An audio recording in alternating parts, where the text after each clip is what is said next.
Hello everyone! In this video, we're going to go over the Vocabulary Workshop Level Green Unit 11 words. You can follow along at home using your book. Let's get started! Our first word is approach. Approach is a verb, so it's an action, and it means to come close to begin to deal with, and to make a request. The sample sentence says, "We watched the brand new train approach the station." So in this sentence, the train is approaching. It's coming close to something. So when you approach something, you are going to it. You're getting closer to it. But it can also mean to begin to deal with something. For example, let's say that you have a problem and you need to find a solution for that problem. Then you need to think about how to approach the problem. For example, here I can say the workers talked about how to approach the problem they had. So they're thinking about how to deal with it, how to find a solution. And approach can also mean to make a request. Here you can see there is a man and a woman who has a dog. In this picture, the man approached the woman and asked her, "Hi, may I pet your dog?"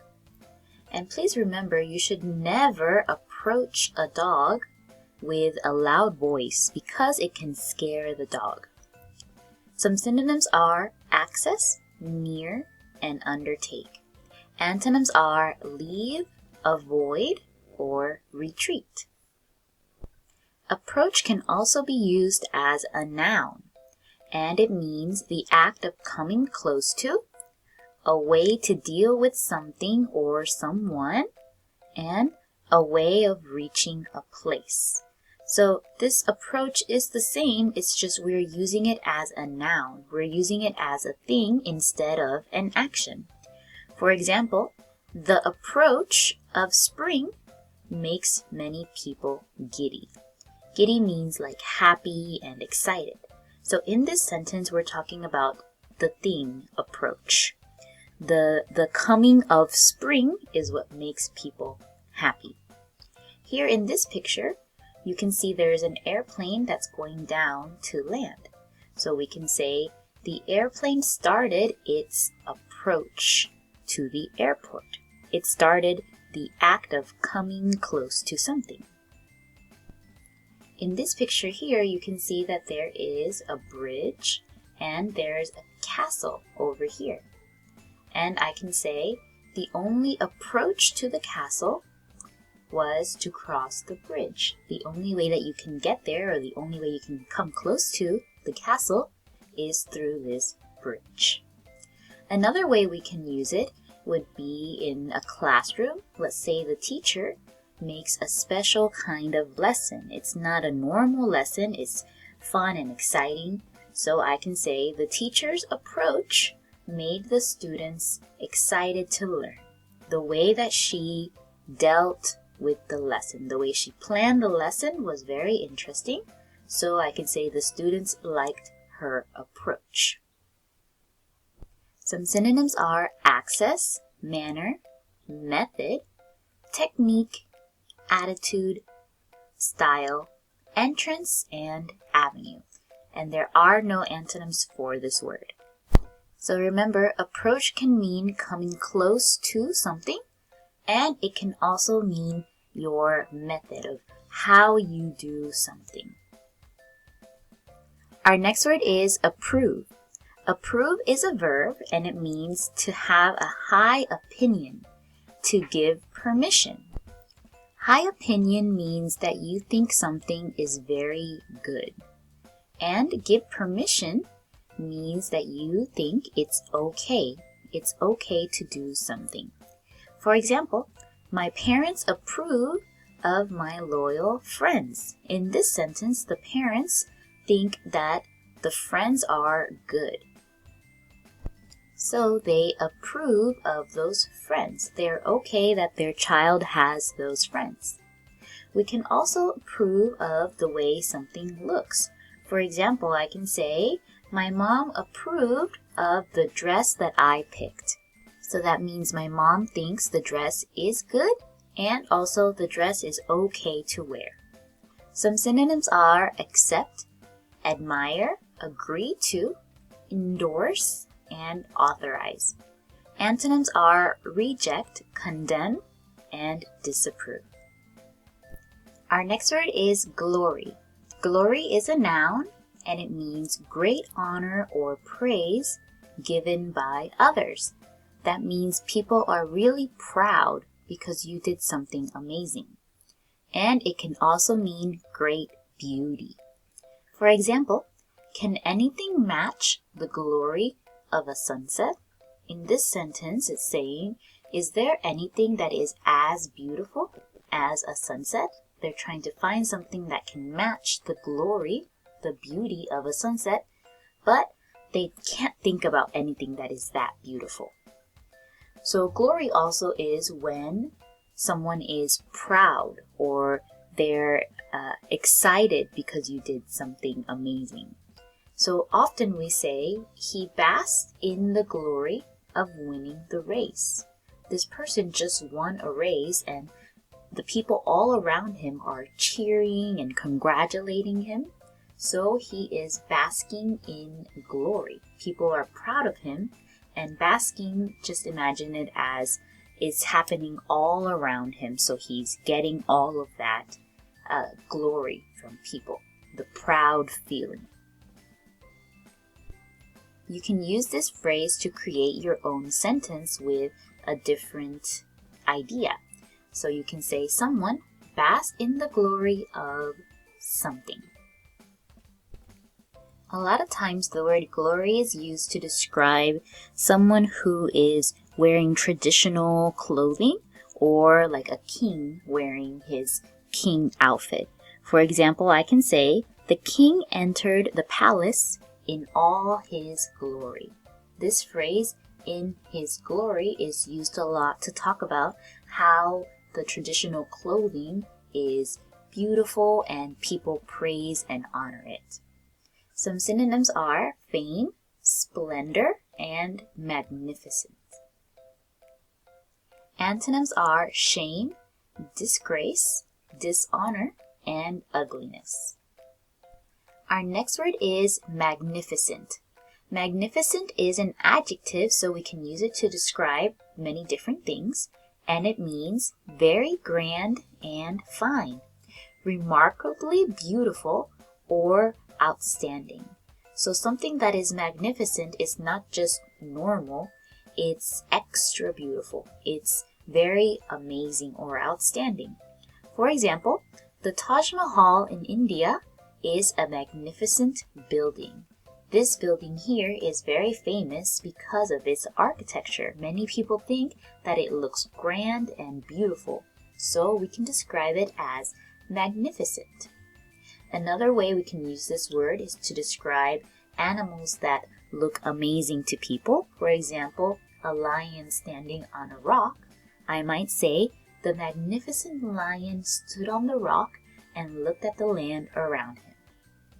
I can also use it to describe something like a beautiful dress.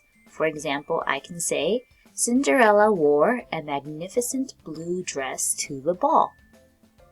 Or something like this. This is a wedding cake. And as you can see, it's not just a normal cake, but it's gigantic and it has many different details. So I can say, everyone was amazed by the magnificent cake at the wedding. Some synonyms are superb, majestic, striking, splendid, glorious, and impressive. Antonyms are ordinary, plain, simple, modest, and poor.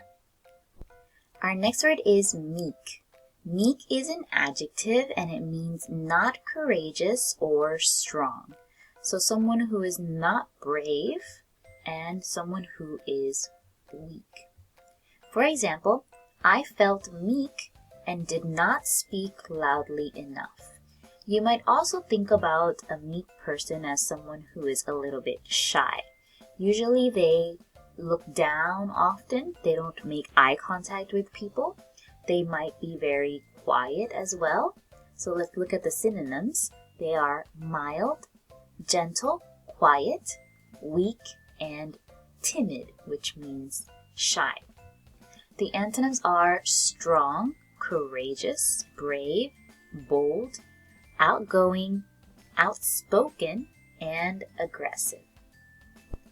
We might use meek to describe someone who is not very strong or someone who cannot take care of themselves, such as a young child, or a little animal like a rabbit or a lamb are often described as meek.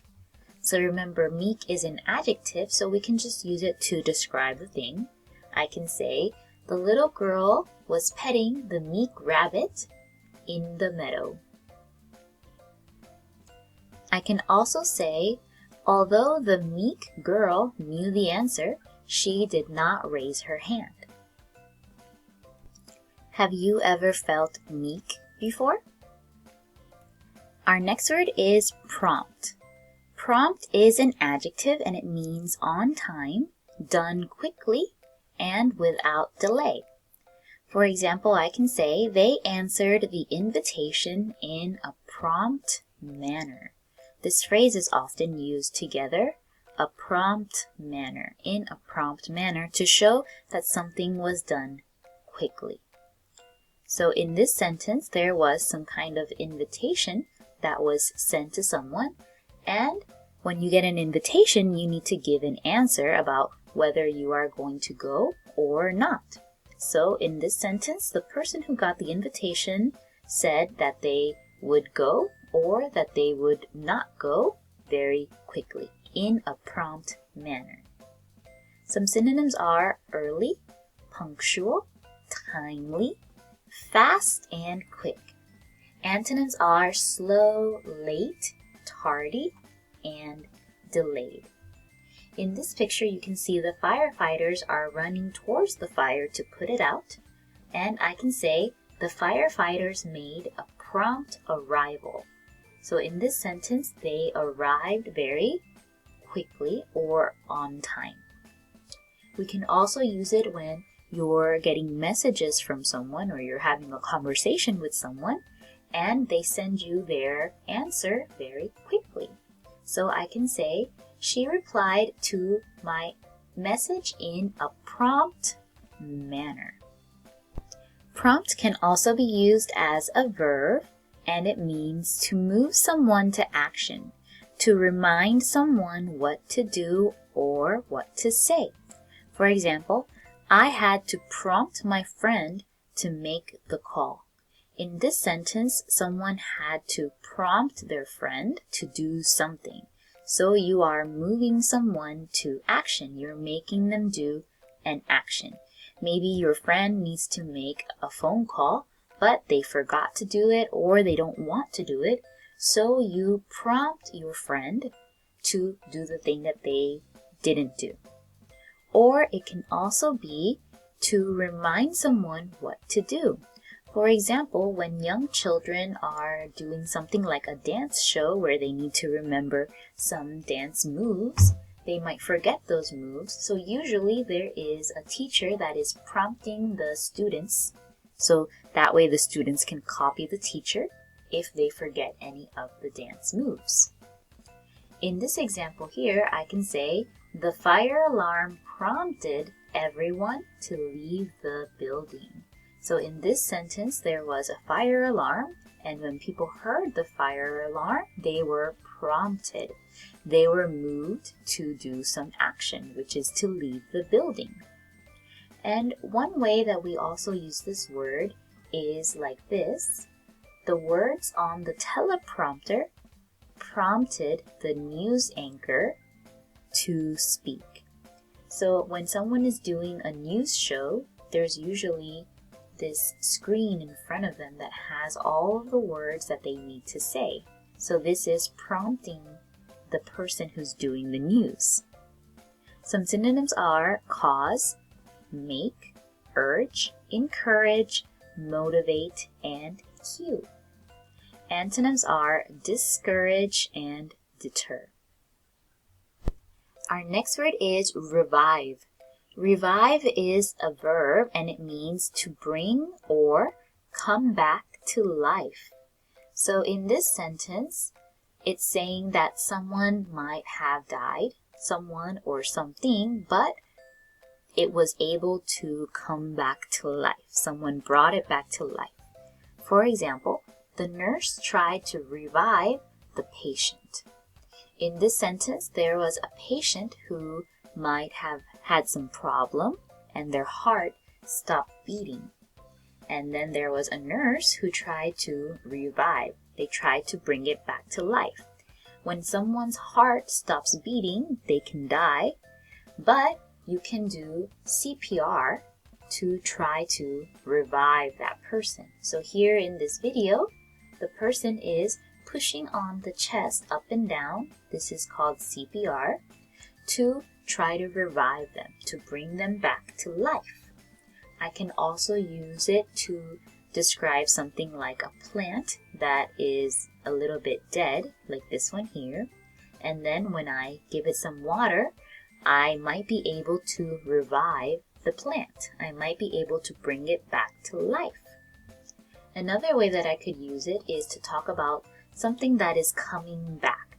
For example, the city revived its traditional dance festival. In this city, there was a dance festival and maybe they stopped doing that festival. But now they revived it. So it means it came back. They brought it back even though the festival was stopped before. Some synonyms are resuscitate, renew, and restore. Antonyms are deaden, impair, and kill. Our next word is tradition. Tradition is a noun and it means a custom, belief, or idea that has been passed down over time. So a tradition is usually something that people do or people have done for a very long time, over time. For example, celebrating with a 4th of July parade is a tradition in many towns and cities. The 4th of July is a special holiday in the USA where people celebrate their independence. And usually people have a parade or they might do some fireworks show. So that is a tradition. It's also a tradition to have a fireworks show on New Year's Day. One tradition that many people do is blowing out candles on their birthday.